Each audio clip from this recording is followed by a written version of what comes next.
Unom ka fallen heroes nga naapil sa C-130 plane crash sa Patikul, Sulu nakauli na sa ilang nagkadiyang probinsya. Atong seno ng detalye ini sa live report ni Ethel Ipanag. Ethel.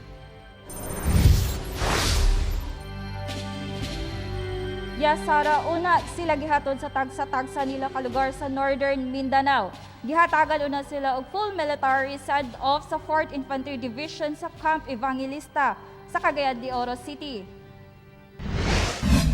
Alas 7 ganihang buntag, gihatagan og full military honors ang unom ka mga sundalo nga namatay sa pagkahagsa sa C-130 plane crash sa Sulu. Una ihatod sa tagsa-tagsa nila ka mga lugar kung asa usa sa Balingwan, Misamis Oriental, upat sa Bukidnon Province ug usa sa Kitcharaw, Agusan del Norte. Gipasalamatan ang unom ka fallen heroes sa ilang sakripisyo ug pagserbisyo sa nasod.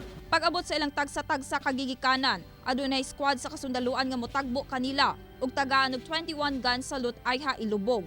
Pasalig sa Fort ID nga tabangan og dili pasagdan sa gobyerno ang mga nahibiling kabanay sa mga sundalong namatay. Sa pakipag-usap dating commander, nakita natin ang kanyang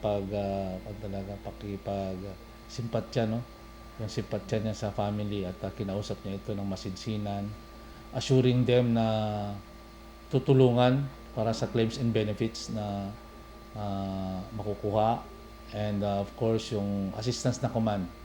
Bali, meron din silang makukuha kasi sa Office of the President. Sa karon, duna pay 13 ka mga fallen heroes nga sakop sa 4th Infantry Division sa Philippine Army nga padayon pang gina-identify pinaagi sa DNA. Sa higayong makauli sila susamang military honors gihapon ang ihatag sa ilang pag-abot.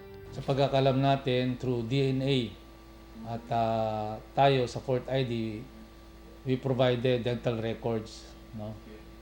As another tool para ma-match, no, doon sa mga bangkay.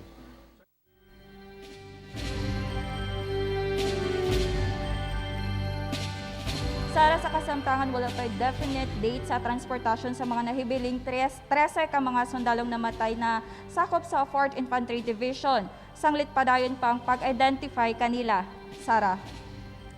Okay, daghang salamat Ethel Ipanag.